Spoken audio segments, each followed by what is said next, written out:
and Rob McGregor welcome you to a place where all kinds of phenomena flourish.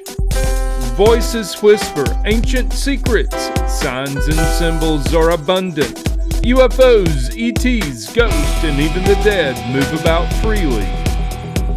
Here we meet authors, researchers, and investigators of the mysterious, the strange, and of the inexplicable anomalies that surround us. Step out of the everyday world and take a journey into the mystical underground.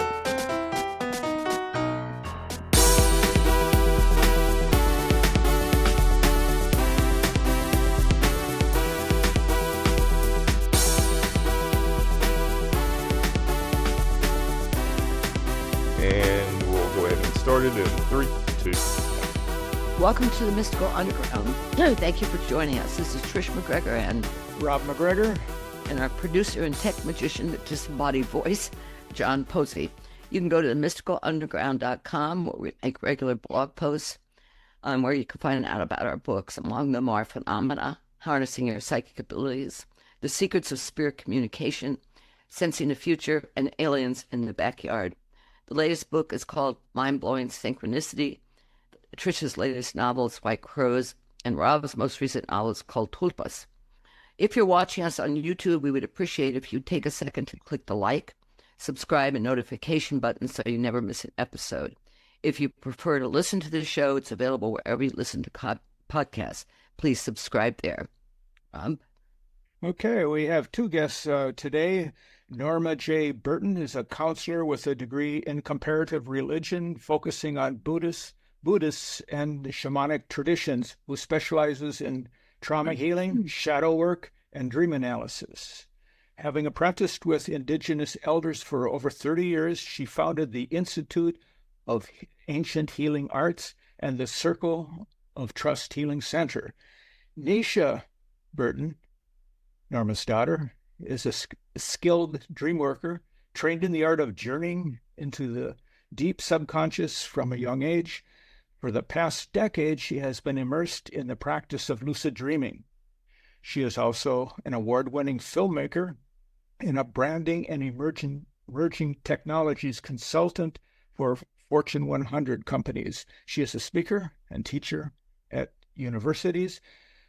Norma and Jean are the co-authors of Navigating Liminal Realms, and they live in Ashland, Oregon. Welcome, both of you. Glad that you guys made it. We were getting worried. Thanks for having us. Okay, great. Okay, so what inspired you to write a book about psychonavigation and altered states of consciousness? And could you start by explaining the term psychonavigation? Definitely, yeah. I'll start by laying the groundwork of what that term means. So okay. Kind of hear it in the word psychonavigation, but it's all about learning how to navigate your psyche, your inner worlds, and non-ordinary reality that exists within all of us. And so within our book, what really inspired us to write it is that we, as you have talked about in the introduction, we've been working with these spaces for a long time. I've been working with lucid dreaming and learning how to go into my psyche that way, how to work in these profound spaces where, and I'll just level set another term, lucid dreaming is a dream in which you know beyond a doubt that you're dreaming within the dream. And so then once you have that realization, the dream quality changes. It becomes very, very real. And you're able to interact with your dream material in a way that you couldn't before because you have this level of knowing and agency within the dream. So that is a space that you can profoundly learn how to navigate in your psyche. And then similarly, my mom works with drumming journeys, trance journeys, bringing people into this non-ordinary reality within themselves through the drum beat, and then also her deep shadow work and trauma healing. And both of us felt very passionate about teaching people how to do these things, how to learn how to go inside of themselves, especially in these times when psychedelics are becoming so popular again and people are experimenting and journeying with these various altering substances knowing how to work first with oneself in these altered state experiences just by going into themselves then lays a really important groundwork for going into altered states with substances outside of yourself, like plant medicines. I think it's fascinating that you worked with Florinda Donner. Some years ago, Rob and I met her. Rob, where was that? I can't even remember. No, we didn't meet her. We met Marilyn Tunishende. Oh, that's right, Marilyn Tunishende. Who was yeah. a different person who is supposedly associated with Carlos Castaneda, so she said. So yes, it is amazing that I got to work with Florinda Donner, her other two women. The opportunity just arose magically when I lived in the Berkeley area in the 80s. It appeared out of nowhere for a period of time, as I was saying in the book, and they called us forth with some pretty high standards of what they wanted us to practice. And I think that's a good point to emphasize to people, is that the ancient ways of learning psychonavigation take a lot of dedication and a lot of practice and a lot of time. And I apprenticed with them for as long as they were available, which was about a year, but I apprenticed with the Huichol for over 20 years. With other groups, for 5 years, because it's not a quick process to learn to psychonavigate in one's own psyche. How did you raise your daughter in all this? That when I was reading your book, I thought, wow, this is pretty incredible. Right? Nisha was, right from the get-go, a very active dreamer from the time she was a baby. I think a lot of people are, maybe most people, but their parents might not affirm it, or they just don't mention to it or discredit it. But with me being nurtured in my own dream time by my parents and grandparents, I was, of course, excited to her and her dreaming. And then also I took her with me throughout her childhood to all of the different how cool places around the world and shamanic teachers. So she grew up in that lineage of being held by Indigenous elders and seen at a young age as being gifted in these realms. And she didn't rebel at age 14? Or 16 or whatever. Right? Well, it's pretty cool what the Huichol, for example, do with teenage person, because they realize that their brains are rapidly changing, like ours. Just proven in the West too, that their minds are actually going into a very fluid and neural link, like in the neurotransmitters are becoming, they're changing so rapidly and becoming different than they were as a child. So Huichol have adults hold the children in a very beautiful community container and ask the child to agree not to take any altering substances of any kind throughout their whole teenage years.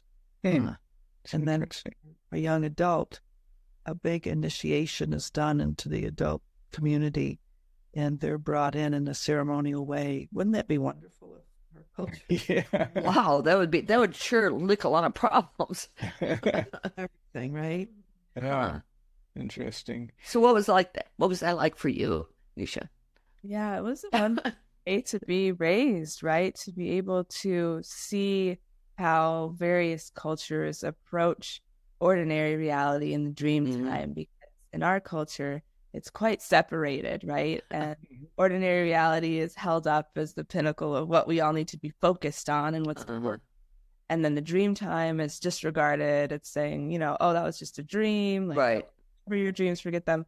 However, in other cultures, I really got to see that in a young age, a bicultural life, multicultural life, of how they really put importance on the dream time. And there's so much integration between the various phases of reality that our consciousness goes through.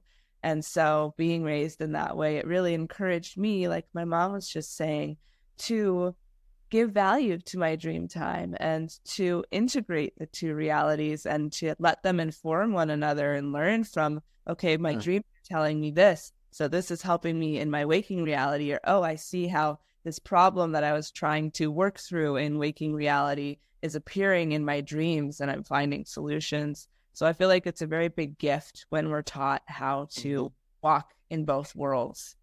Now, when you were pregnant, I'm sorry, Rob, with this mother-daughter thing, it's fascinating to me. When you were pregnant with her, did you have any inkling about what she would be like? Oh, What kind of soul she was? I'd love to talk about that because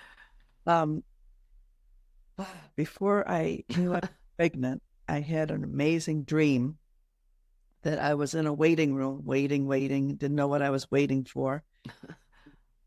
A young woman walked into the room dressed like in a white lab coat, like a doctor or something, and she came over to me and said, "Come with me. You're the one I've chosen." Huh. And what am I chosen for? Follow me. And so I walked through a door, and then it was catapulting me through like a wormhole in space-time. Huh. And we ended up in this other dimension, other world maybe. And she transformed into this very tall, blue skin, purplish bluish skin being that was glistening like light, and I was very intimidated and wanted to stand back, but she said, "No, you have to come forward with me because I brought you here to introduce you." And so I went in front of this huge crowd of people, and she said, "This is the one I've chosen." And to me, she said, Wow. "These beings will be protecting you and helping you through this mission." And then they all came forward and brought me gifts, and I was crying and said, "What is this amazing thing I've been chosen for?" And I woke up and thought, wow, whatever this is the biggest gift of my life. It was a few weeks later that I found out I was pregnant. Huh. So grateful for that dream because it showed me that this being was choosing me. Go Go ahead. This is fascinating. Cherished her coming to me. When I was pregnant, I asked for a dream. I said, in what lifetime have I known Megan? And I dreamed I was in a warehouse. My water broke. I was alone. And I picked her up, and she opened her eyes, and she said, "Iceland." I thought, Iceland? Oh, my God, I don't know what that means. But I've always had this thing about going to Iceland. So we'll see. Oh, you got to go. We went to Iceland. It's an amazingly That's what I've heard. magical country, right? Yeah. So, Nisha, I understand that you had your first experience when you were 18 months old. Can you talk a little bit about that? Or maybe the mother needs to talk about that, Norma. Talking about it, and then my mom can chime in too. So, Can you remember it? Can you remember it yourself, or is it? Yeah, I do remember it. It's Okay. amazing how memory works too, right? Because the stories that we get told then do anchor themselves in our memory. But I have quite a few memories from when I was a very small baby. And this is one of them, which was a dream experience that you're referencing, where I had this dream that I was down in a tunnel with a tiger, and I woke up from it. I was like pulling back the sheets, looking. My mom came over and she's like, "What are you doing, honey? What's going on?" And then I said, the tiger, it was just down here, down this coat that was in the bed. And she, like, again, beautifully, because she knew about dream work and she knew about drumming journeys too, and shamanic journeys, and how those take you down through a tunnel. You dig down into the earth. She had that aha moment of like, oh, I think my daughter just had her first shamanic. Wow. So she really then jumped into it with me, and she was helping me dig. And then she was like, what was down there? Like, what did you see? And I was like, there was a tiger down there. And then she helped me to realize in my young self that that was one of my power animals.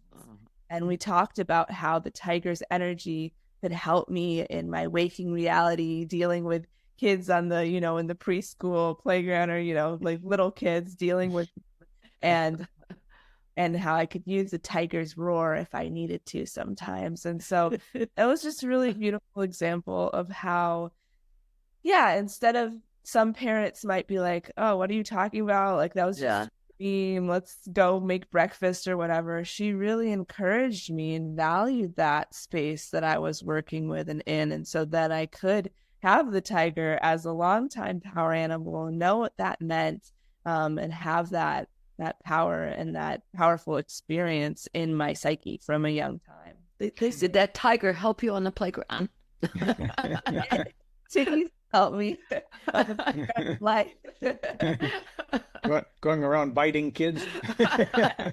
not fighting, right? Yeah, you have to learn how the power animal energy translates Right. in Yeah. expression, but being Yeah. to have that strength and that Yeah. power that the Yeah. tiger holds. Yeah. Norma, could you talk about the audience for your book? It seems like there's more and more people who might tune into what you're writing about.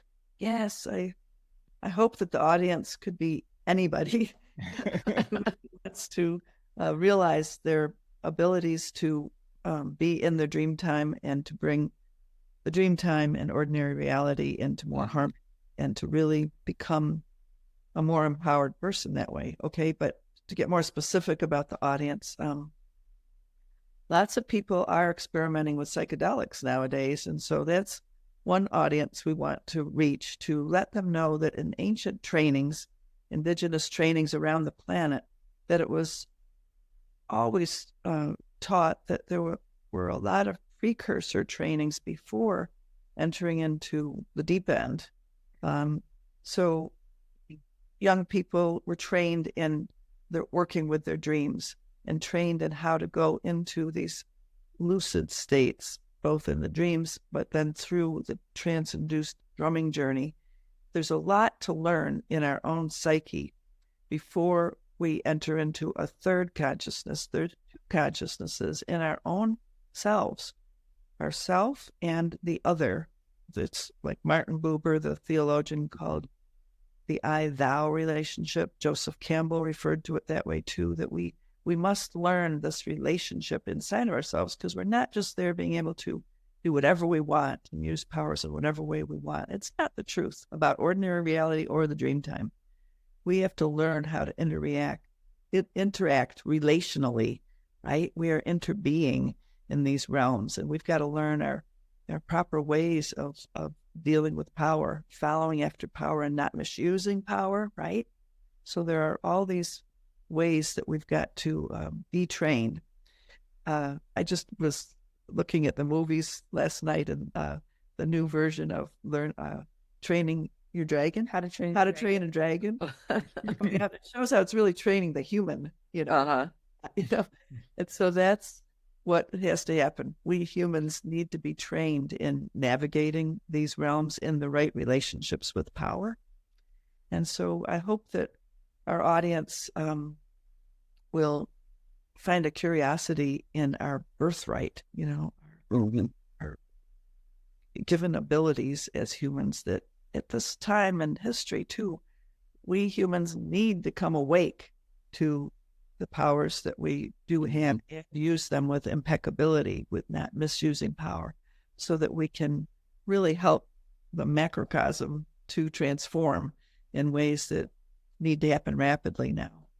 See, Jung talked about this too, you know, in his archetypal way.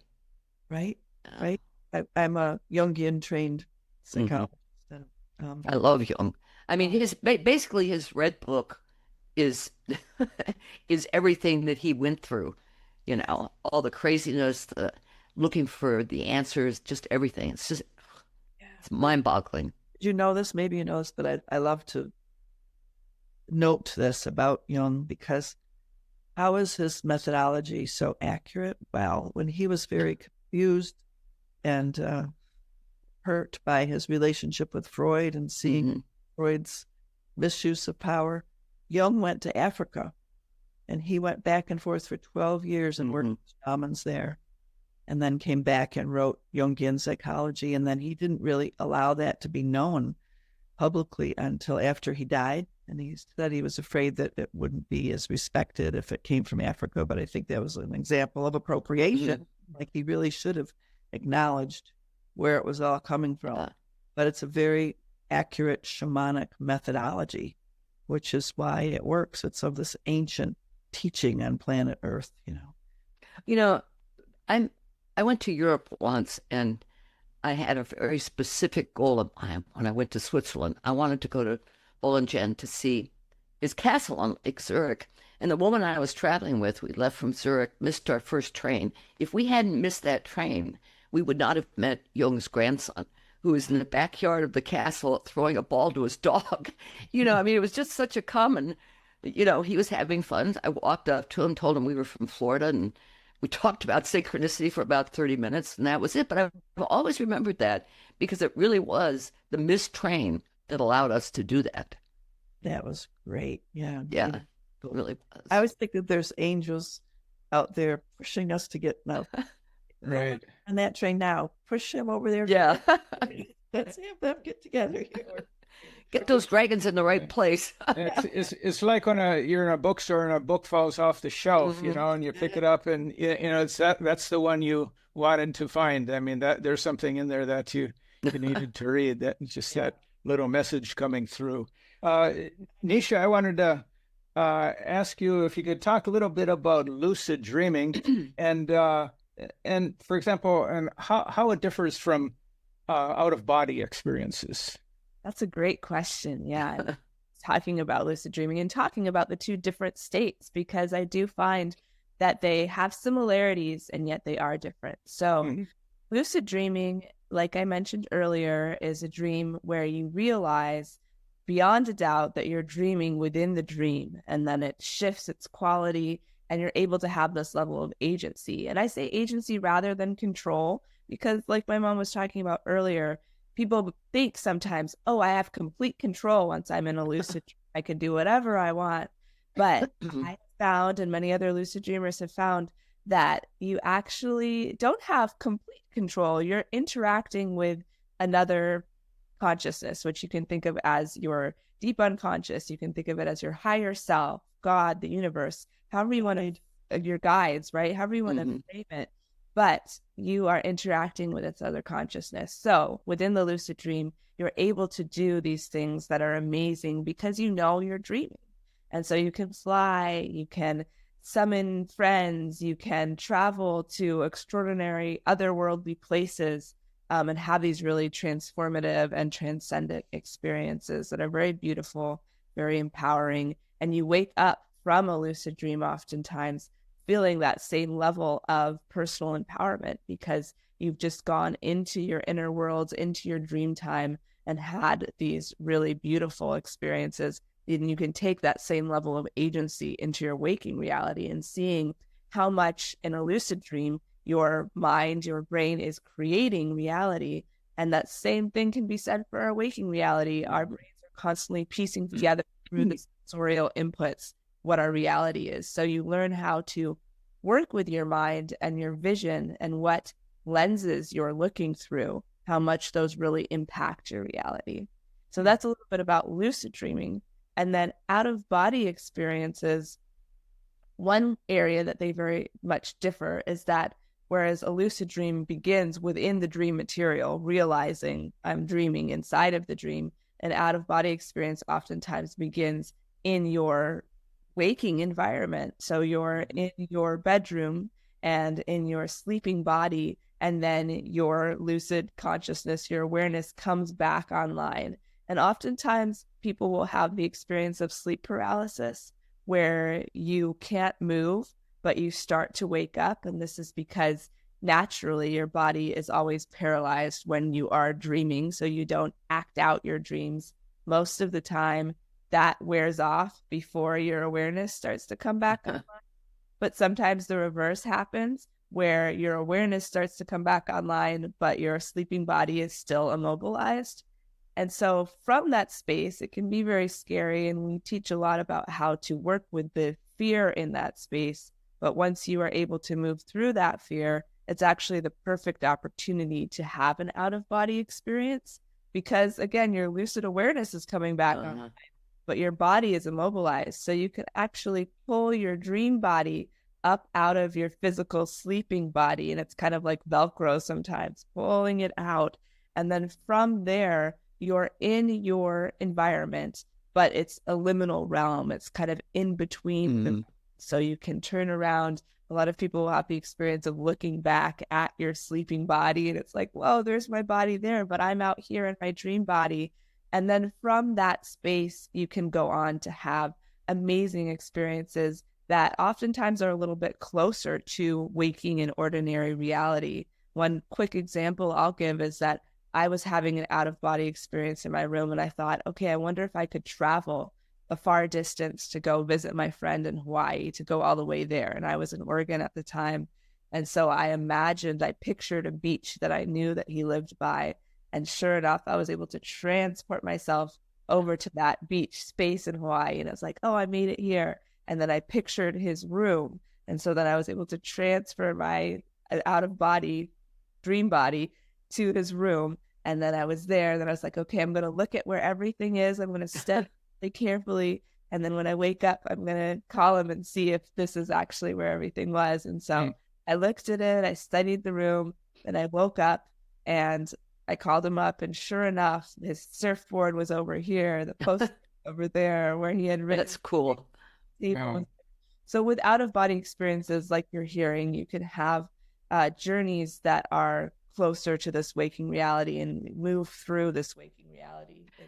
Just real quick, because it's been a while since I've given a song recommendation on the podcast, and in this case, it's it's maybe even a little extra relevant because you said you guys are in Oregon. Well, this band is from Washington State, I believe it was Bellevue. Band called Queensryche that has a song called Silent Lucidity. Oh, An amazing song about lucid dreaming. So everybody go check that out. But Oh, wow. Yeah, John's a musician, and he upgrades us from time to time with some good tunes on the podcast. So go ahead, Trish. Have either one of you been to the Monroe Institute? when Robert. Yeah. As a matter of fact, we're quite connected with it, and they've asked us to teach in Italy in November. Oh, wow. We're going to be teaching at their big European gathering. Great.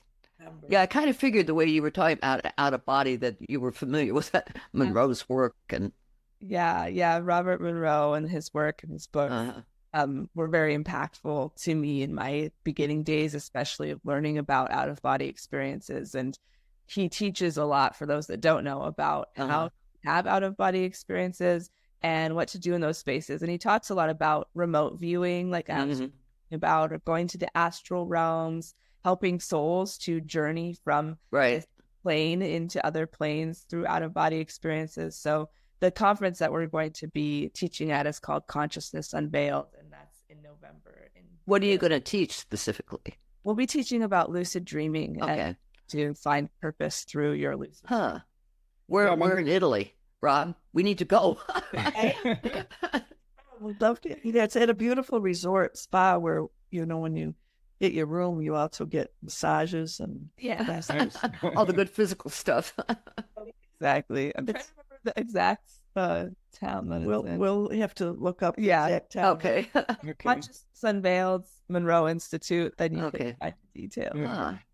So Robert Monroe's book, Journeys Out of Body, is fascinating, and he talks about all these different levels of consciousness dimensions. He uses some kind of code numbers for the different dimensions he talks about, and he also gives a description of how to enter into an out-of-body experience.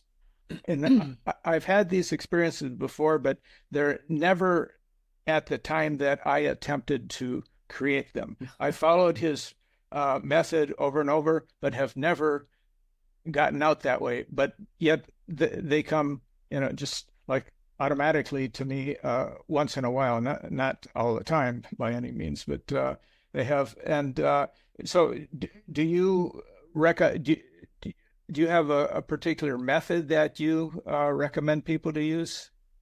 Yeah, I think that's such a good point that you're making. And I have found a similar thing to be true where I've tried his techniques, and I think that they do really work for some people. And, there's the sound methodology and using the hemisync and whatnot. Right.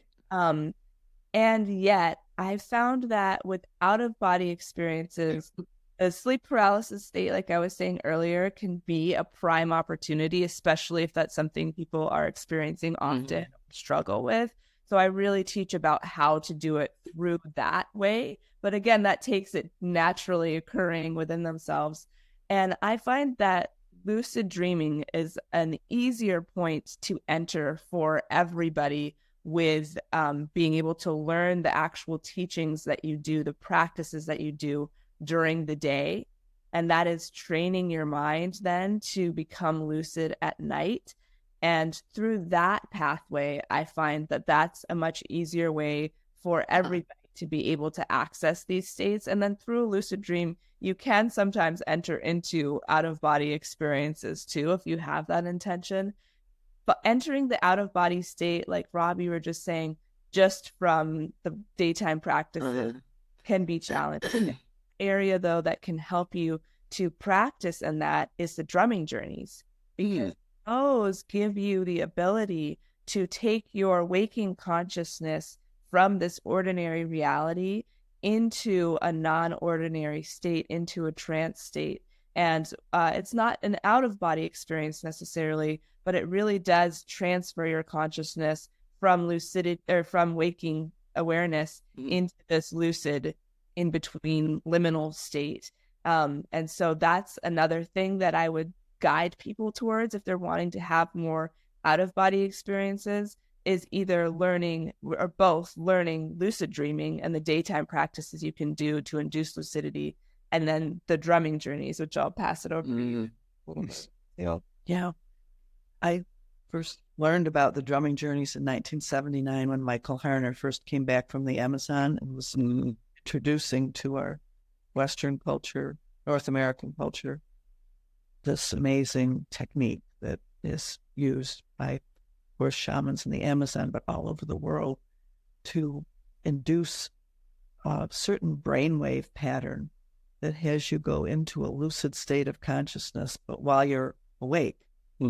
So when people hear drumming journey, they think, oh, just drumming or something, but they don't realize what we're talking about. It's a advanced methodology of training the brain in a certain state of consciousness that you then have access to these liminal realms.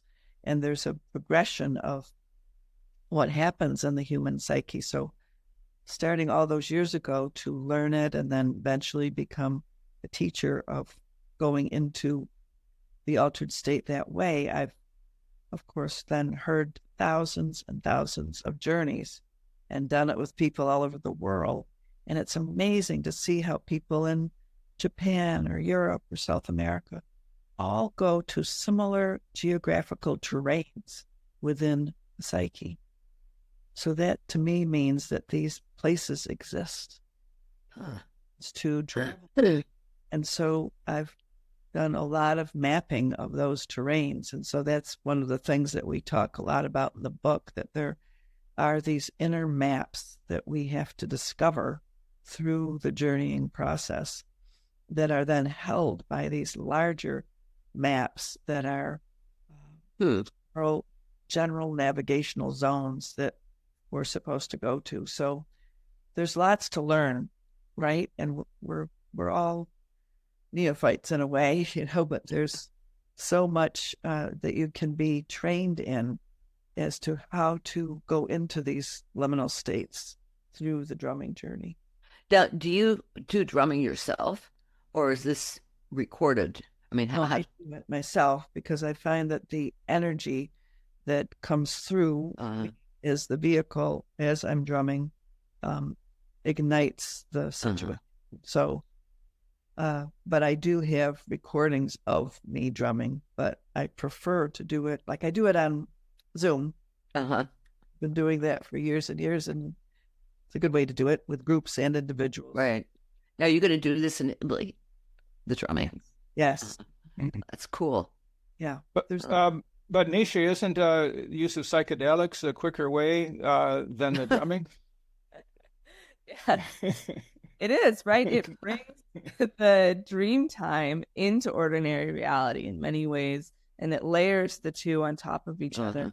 And so in some ways, it can be good as these punctuation points for people, especially when we get so stuck in our habitual ways of seeing and so stuck in believing ordinary reality is the only thing that exists. Then having that veil lifted temporarily and being able to see and experience this really intense level of the dream time of non-ordinary reality becoming present in ordinary reality can be very shifting for people, can shift them out of habitual stuck ways of viewing. And yet what we talk about, which I think you're alluding to in your question, is that people need to also learn at the slower pacing of how to work with their psyches and how to work with these non-ordinary realities. And even though they're not a quick fix, even, with the drumming journeys and with lucid dreaming, you have to work step by step at getting your skill set built up. I almost think of it like working your muscles out. You're working lucidity. And back to the out-of-body experiences, as I've had more and more out-of-body experiences, I've actually seen my dream body form more. It's become solid because I'm giving more energy, more lucidity to it each time that I have an out-of-body experience. So it started kind of like a faint glowing figure, and now it's gotten more and more light, and it's a blue light. And so it's just cool it's an example of how the more energy you put into something, the more energy you put into these out-of-body and non-ordinary states of reality experiences, then the more power you gather there. So we really teach people about, yes, our culture can be so oriented towards these quick fixes or towards immediate gratification. I want to do this thing right now. And learning how through your own volition, through your own will, to continually build up in these skills provides a big gift that you miss otherwise when you just jump ahead. So there's nothing wrong with doing psychedelics. They can lift the veil, give you this really intense experience of non-ordinary reality.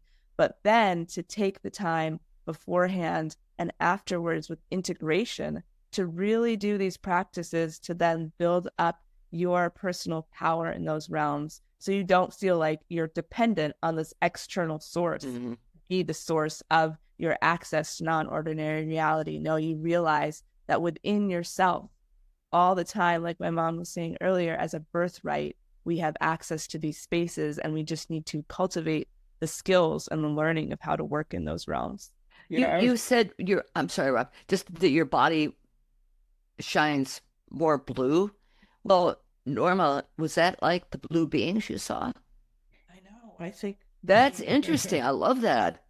Right? It does feel very connected. And Mom was saying that had this time when I heard it, I've also had experiences where through out-of-body experiences, I was using a mirror to transport myself to other places. So I had a physical mirror in my room. And when I would get in an out-of-body state in my room, then I would use that mirror intending where I wanted to go once I stepped through it. And I'm Wonderland through the looking glass. I'm going to try that. That's great. I recommend people to try it if they are working in these realms. And there was this one place that I would continually visit in lucid dreams too, that felt like this home base. And the key to it was that it had black sand and a red ocean. And so I imagined very strongly in this out-of-body state that when I walked through the mirror, I would go to that space. And I did. I walked through.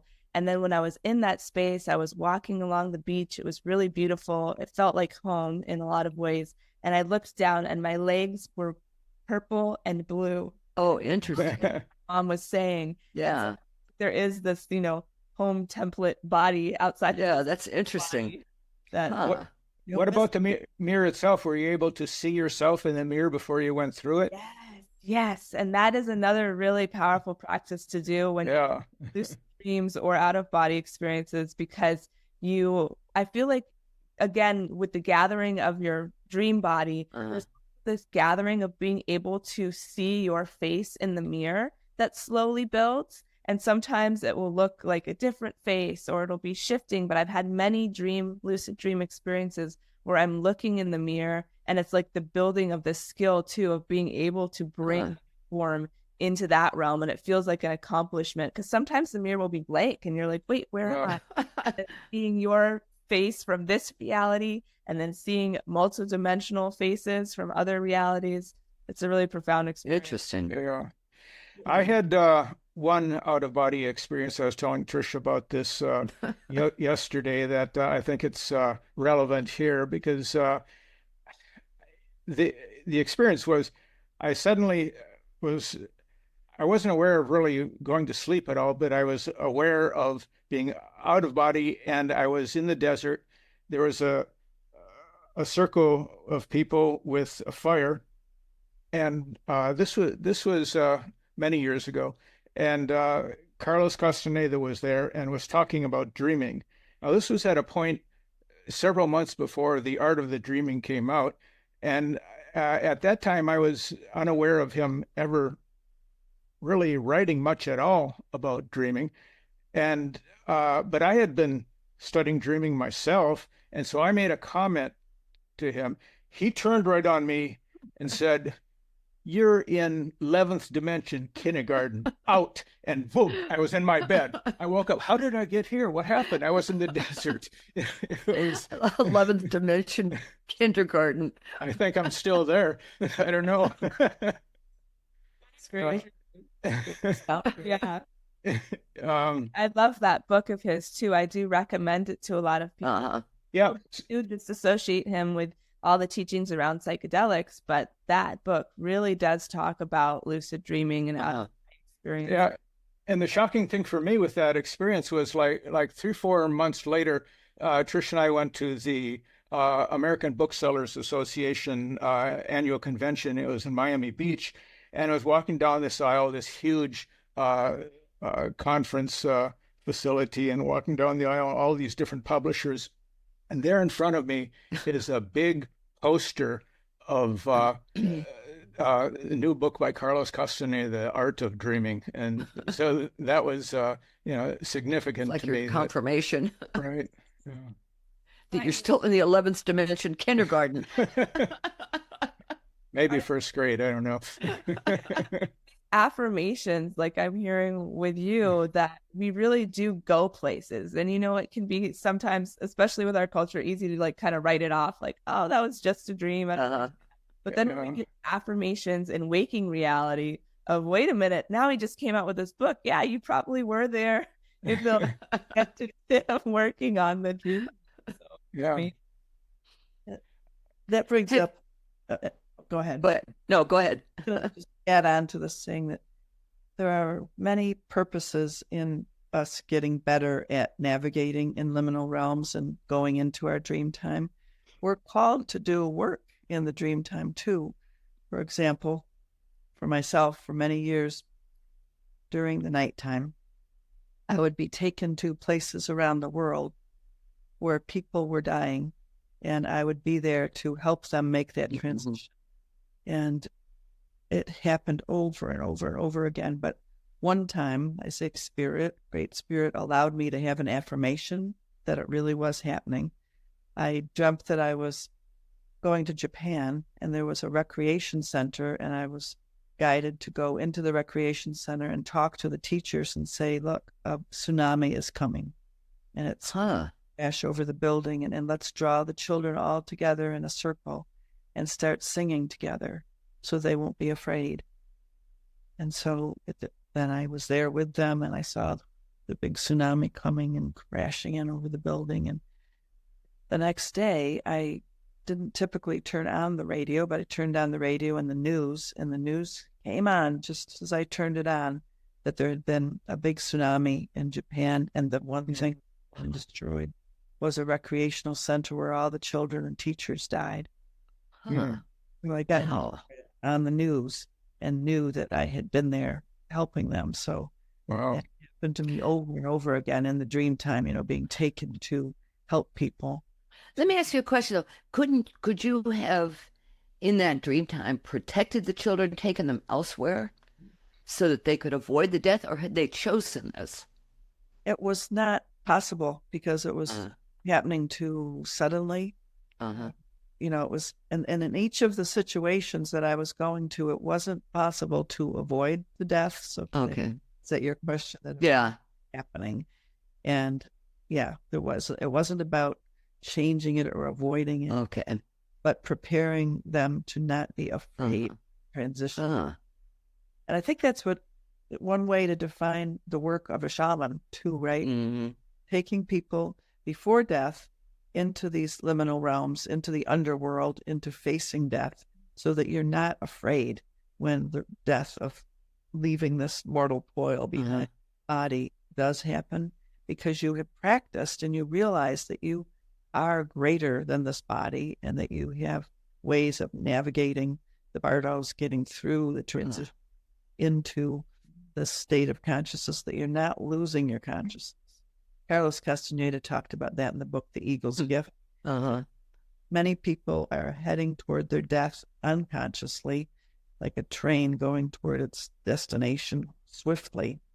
And without consciousness, they are just scooped up by the great eagle at the end and lose all consciousness. But that our hope is to come to some modicum of consciousness before we die, gathering our power, calls it, so that we don't just go out of this body without that consciousness. But that's lucid dreaming. That's the same thing of, you are learning that, yes, I exist beyond this just waking reality, and I have the same level of awareness and consciousness as I do in my waking reality. I can bring lucidity into this state, so I don't need to be as afraid of death, because I am practicing staying lucid, staying aware in non-ordinary reality where I don't have this physical body with me. And so I feel like lucid dreaming for people can be a really powerful practice, again, in beginning to feel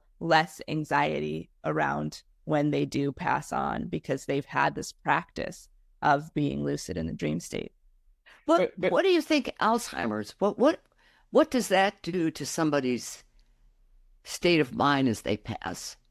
Right? I mean, it's my own dear mother's going through getting dementia now, so I'm getting to go through that with her. And for a human to lose their conscious awareness, which many, many do before leaving the body, I think is a particular type of experience that person is having, of letting go of consciousness while still in the body.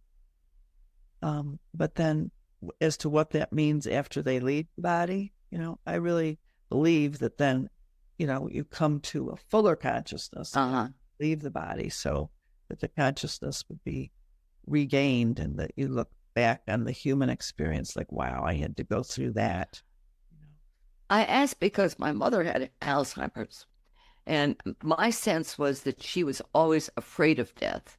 And so if you're not entirely aware of where you are right now, you're more aware of the other reality. And because we'd go visit her and she'd say, oh, my brother was just here. Well, she was the last surviving person in her family. And one time I was with a psychic friend, and my friend says, well, is his name Dick? My mother says, yeah, Dick was here. And my friend Millie says, he's sitting at the foot of the bed. She could see spirits. So that, for me, whenever she told me her mother had visited, I knew that was true for her. Right. The veil between the worlds. Right. And she was available to the other dimensions. That's true. Wow. And psychedelics do that, make that veil thin. But there's a lot of fear factors for a lot of people, too, that have these experiences. Have you worked with groups of people, Nisha, doing psychedelics and come across that kind of encounter? That the group work is actually more of what my mom does with psychedelics, specifically lucid dreaming. Okay, yeah. I'll say quickly, and then I'll pass it over to her, that one of the reasons we wrote this book is about that too. The fear can happen, that can come up for people as they are venturing in these very expanded states and not knowing how to navigate. That's why there were the trainings throughout cultures all over the world on preparing people to be able to know their psyches and to see what shadows might arise, because psychedelics oftentimes do come with the shadow material then presenting itself. Yeah. And so if you don't know how to work with shadow material, if you don't know how to transmute it within yourself, then when it presents itself, you can have a bad trip, right? You can have an experience that you are fragmented further by, rather than being healed by and integrating it. And so, working for many years with my Indigenous teachers, you're trained in gradually learning how to trust your guide. So that's a big step. You've got to make this relationship with a guide, and in the drumming journey way of doing it, you meet an animal that is your power animal. So you're learning to follow after power. Even Rudolf Steiner said the animals are a little lower than the angels, and they're given to us to teach us, So we're taught to link up with and gradually become one with our power animal guide. So that gives you a protector and a guide in the other realms. And so there's all these stages of learning how to follow after power. So lots of times when people talk about their fears and psychedelics, they say, but what happens when you meet these entities, and what should I do with the entities?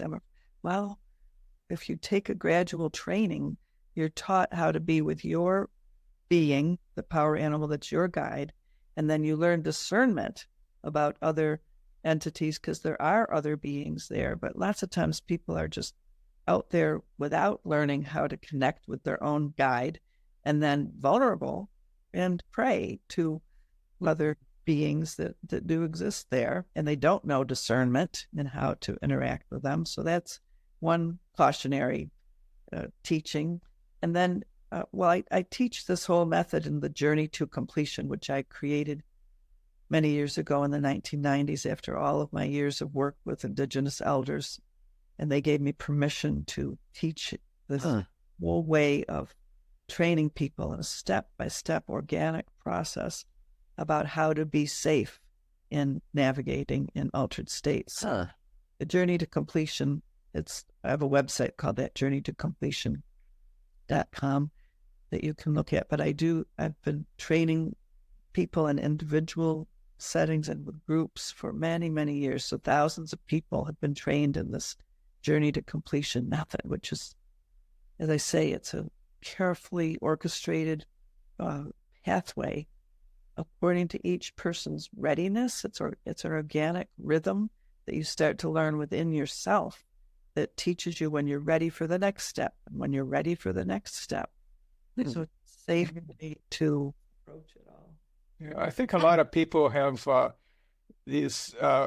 into these psychedelic-like experiences without really expecting what is going to happen. I'm thinking specifically about people who eat too many gummies. This is, people, talk to anybody who works in the emergency room. They get people all the time who are just totally freaked out and thinking that this is the way they're going to be the rest of their life, and very, very fearful. And, I've done that myself, but I just sat in the same chair for 4 hours, I didn't want to go to any hospital. I felt fine. Just couldn't move. Advice too for a person who's experiencing a lot and it's stabilizing and scary. Just stay seated and try to have another human there that can help. Mm-hmm. Right. Yeah. But being a therapist, I've counseled many, many people that have had trouble coming back from that, come all the way back from altered states, or end up having an increased inner split, which is what psychosis is. It's a split within ourselves that we're not able to heal. So it's really important to work with a therapist too, so just want to put that out to people. But I have a good therapist who can help you integrate your inner traumas, because that is what will be brought up. Your inner traumas, your traumas from your childhood. That's the purpose of expanding our awareness and of psychedelics, is to help us to heal these splits within ourselves that have been caused by trauma. So it's very important to go into the altered state with intent. And so that's how I teach people the beginning stages. What is your intent? Well, what stage of your shadow material are you getting ready to work with? So, before using the psychedelics, we do a lot of work about encountering the shadow material, the repressed material gradually, so that whatever comes up, you're ready to deal with and also ready to receive the gift out of it, which I train people in a whole method of how to mute the powers of the repressed material of the shadow so that they don't overwhelm you, right? Sometimes people get really overwhelmed in the psychedelic space and have like near-death experiences or things. Right. Yeah. Well, in the 60s, I did acid one time with a person who just totally freaked out. I mean, that was, there was no guidance, no nothing. I just sat there. Are you okay? Are you okay? You don't know what to do when that's happening to somebody else. Right. So that's Unless you're a therapist. Especially if you're tripping yourself. Yeah, exactly. good to be with a highly trained person. I mean, the thing is that lots of people are facilitating nowadays who've had minimal experience in psychonavigation. So I'm a very advanced, experienced trainer in those realms, and I really recommend that people try to find, an elder, somebody.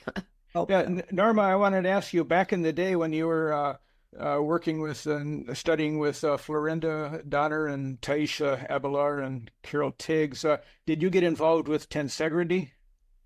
That hadn't become popular yet then. Oh, okay. Interesting. That was later. Okay. That was towards the end of Castaneda's life. Yeah. It was more than 90s, and this was in the 80s. Okay. Yeah. Okay. Yeah. Are any of those women still alive? Do you know? Well, that is they kind of disappeared, I believe. Yeah. Didn't they? They told us they were going to disappear. Yeah. Wow. I was always wondering, did they?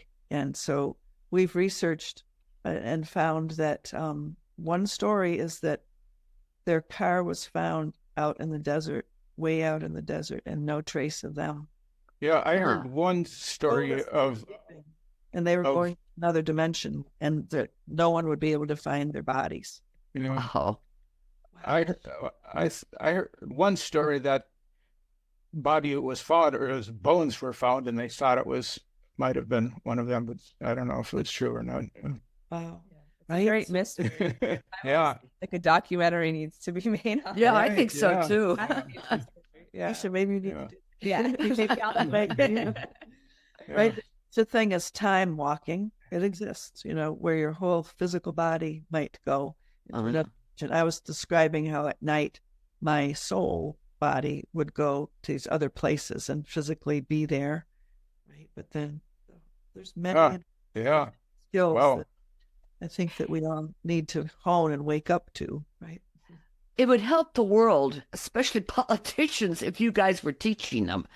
I've had nighttime dreams where I am teaching the... Oh, thank God. Thank God somebody is. Sure, right? They have dreams. I'm sure true. they're having in their dream time, right? So you never know, right? The full truth of all of who we are and of what we're doing in other dimensions, right?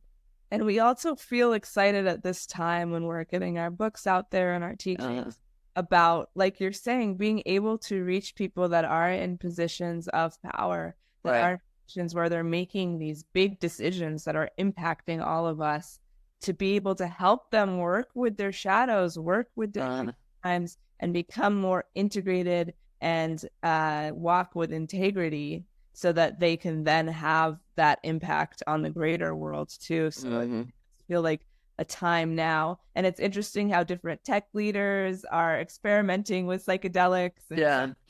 People are coming to expand their consciousness, but then, like we're saying, a lot of times not quite knowing how to, or how to integrate, how to walk the path. So it feels like a really important time for these teachings to spread far and wide, so that people can know how to better work with these powers that they're coming back to within themselves and their See, one thing that seems to be missing is empathy. We don't seem to be an empathic world anymore. Or maybe we are, but it just doesn't show. That's such a good point, because the Huichol talk about it's a path of heart. Mm-hmm. Ancient teachings are teaching humans that you don't just have this power from your mind without heart. You really only have it through the path of heart, which is the path of empathy. So I teach people as a beginning tool, nonviolent communication, which is all about having self-empathy, having empathy for others. Yes, we've got to, such a good point you're making, Trish, that we've got to understand empathy, give it to ourselves for our own truth, and be able to have empathy for others, right? Because that's a non-dualistic perspective. Exactly. It's the beginning of shadow work, to realize I've got my inner healing that I have to do. It's not about the enemy out there, not projecting our wounded views onto others around us, right? There's a saying, there is no enemy out there. It's all about healing our dualistic perspective ourselves and coming to the integration and wholeness of perspective on all others, so that we are using our power properly that way. Okay, I think that's a good place to end it. We've come to the end of our hour. And yeah, but tell people where they can find you and your websites and your book and all that. Definitely. Thanks for the great interview. And our website is lucidliving.com. All right. On that website, you'll find links to both of our books, as well as we're launching a lot of online courses right now, which is great because it's a way for people to take these classes. Important. Right? And to learn these things in a deeper way. So on our website, you'll find information about that. There's also a free course available now there for people to sign up for. And then on social media, I like to post a lot of bite-sized chunks. And so our Instagram is Lucid Dreaming, Lucid Living, same thing. And our YouTube channel, same thing, Lucid Dreaming, Lucid Living. And then, like my mom mentioned earlier, her website for the journey to completion, the work that she does, it's journeytocompletion.com. And then she also has a website, normaburton.com, which is a great way to get in contact with her for the shadow work and the deep trauma healing that she does. Well, you two are busy. Yeah. Yeah, great. This was fun. Oh, this was wonderful. The hour just blew by. Great questions. Okay. Oh, this was so much fun. Yeah, thank you so much. And when John tells us when it goes up, I'll send you all the link. Wonderful. Okay. Good to know you. Thank you. You too. Take care. Bye now.